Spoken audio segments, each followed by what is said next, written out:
村上春樹さんについてはもちろんのことですね、この彼のアニメーション作り、そして音楽も手掛けていらっしゃるということで、ピエールさんのアート全般について今日はお話を伺っていきたいと思います。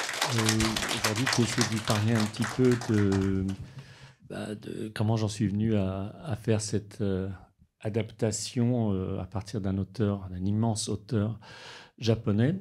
Et puis, je vais vous parler, si on peut, un peu du processus d'adaptation. Et puis, je vous montrerai aussi des images pendant qu'on est en train de fabriquer le film, comme ça pour illustrer un petit peu tout ça. 映画のタイトルについてお聞きしたいんですけど、村上春樹さんの短編6つの中から一つだけめくら柳と眠る女を選んだ理由をお聞きしたいと思います。あるいは他の全く違うタイトルをつけることも可能だったと思うのですが。Bien sûr, bien sûr.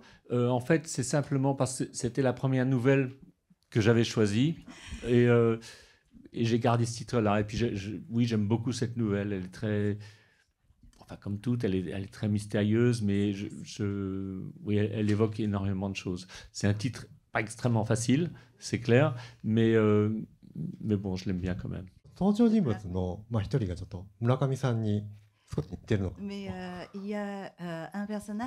と思ったんですけど、そこが意図的なのかっていうところと、あとフランスの監督として日本を今回描く、かつイメージ化していくっていう中で、なんかこう苦労された部分とかしたら教えていただければと思います。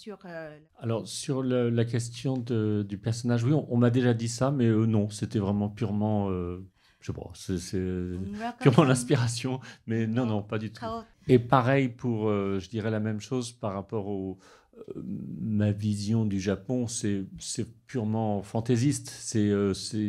Et quelquefois, si on écoute son inspiration et qu'on l'écoute vraiment, je pense que quelquefois, on tombe assez juste, même si peut-être des détails sont complètement à côté.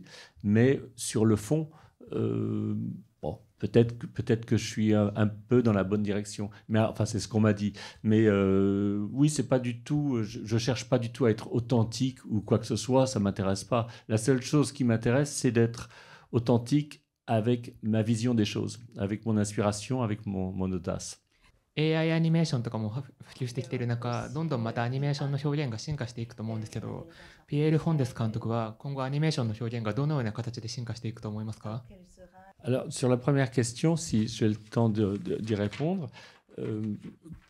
question intéressante pour moi, c'est que la différence pour moi entre les prises de vue réelles, enfin dites réelles, et l'animation, j'adore les films en prise de vue réelle, mon prochain film sera en prise de vue réelle, donc ce n'est pas du tout une fixation sur l'animation, mais ce qui est intéressant, c'est qu'une image, une prise de vue réelle, c'est assez simple. On se dit, bon ben voilà, on prend une caméra, on prend un micro et on tente de retranscrire grâce à ça, finalement, ce que nos yeux voient, ce que nos oreilles entendent.